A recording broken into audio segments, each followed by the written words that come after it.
To understand South Africa today, we have to understand South Africa then, 366 years ago to be precise, when the wheels of history were set in motion.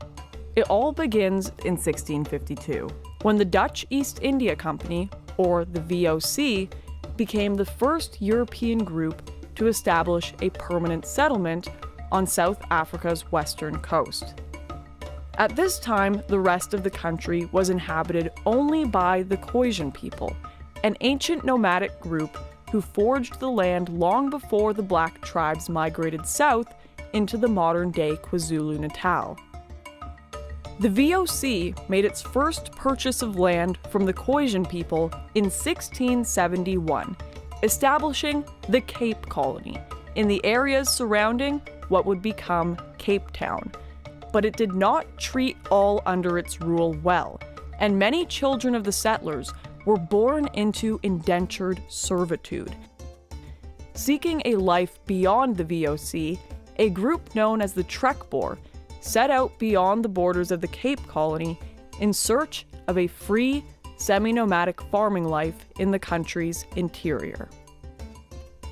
They were joined by the first of the Voortrekkers in 1836, a larger group that would eventually form the basis of South Africa's modern Afrikaner population. As their great trek reached its peak, war erupted among the Bantu tribes in the north as they migrated across the modern South African border. In 1816, a king named Shaka ascended to the Zulu throne.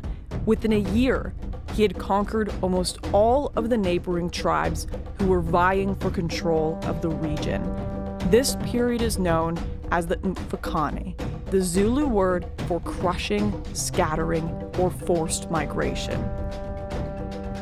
In 1823, a rebellion under Mzilikazi split off from the Zulus and headed north into the Transvaal region, where it is estimated between 1 and 2 million Bantu people were massacred, leaving the area almost completely depopulated. It was during this time that several tribes, the Mfangu and the Ngwane among them, were forced to flee south, putting them on a direct course for the trekking Boer. This was unfortunate for the Boer, who had been making deals with smaller tribes in the area, trading favors, livestock, and weaponry for land. These deals between the Boer and the Bantu occurred frequently throughout South Africa's history. It wasn't long, though, until fair and mostly peaceful exchanges of land between whites and blacks gave way to violent, militaristic ones. In 1828, a new Zulu king, Dingane, took the throne. Piet Retief, a notable Voortrek leader, was determined to make civil deals with the tribes. He was granted land for his caravan of Voortrekkers in exchange for the return of 700 cows that had been stolen by a neighboring tribe. After returning these cows to the Zulu, Retief and his trekkers made settlements on the agreed-upon land, and in a show of good faith, the king invited Retief and a band of his men to witness a special performance put on by his soldiers. There was no show. Instead, the soldiers restrained Retief and marched him and 100 of his men to a bridge where they were beaten to death, leaving Retief for last, so he would be forced to watch the murder of his men and his son before he himself was killed. Dingane went on to massacre Retief's entire encampment, including hundreds of women, children, and many Khoisan people who had traveled alongside the Voortrekkers. The incident became known as the Wenen Massacre. While the Boer advance across the country was mostly peaceful, the Bantu tribes fought ceaselessly, killing white, black, and Khoisan people wherever they found them.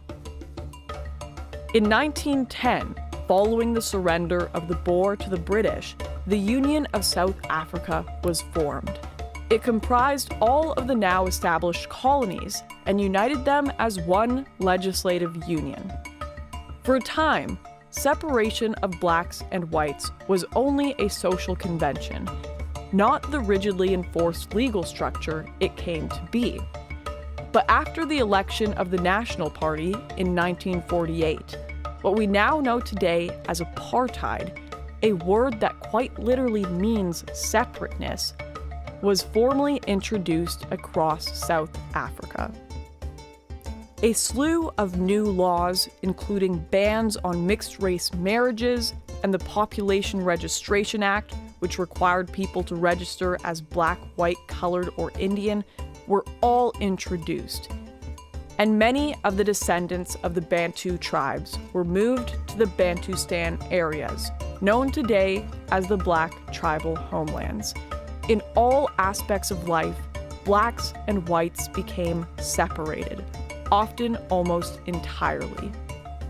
In the 1970s and 80s, apartheid became the focus of a global pushback. The UN brought sanctions, while internal resistance to apartheid began to find greater support. In the face of both peaceful and violent resistance, the National Party began a brutal crackdown. The crackdown only radicalized South Africa's anti-apartheid activists even further. In 1961, Nelson Mandela, then a member of the South African Communist Party, co-founded the Spear of the Nation, the armed wing of the African National Congress that rules the country today. The group, often abbreviated to MK, publicly announced its existence with 57 bombings on one day. Ultimately, with the help of the CIA, Mandela was arrested and spent the next 27 years in prison. During this time, the resistance to apartheid only became more radical. In 1986, Mandela's wife Winnie publicly endorsed the new trend of necklacing, a form of execution used against blacks thought to be collaborating with the government. They would be forced to wear a rubber tire filled with petrol around their chest or necks before being set ablaze.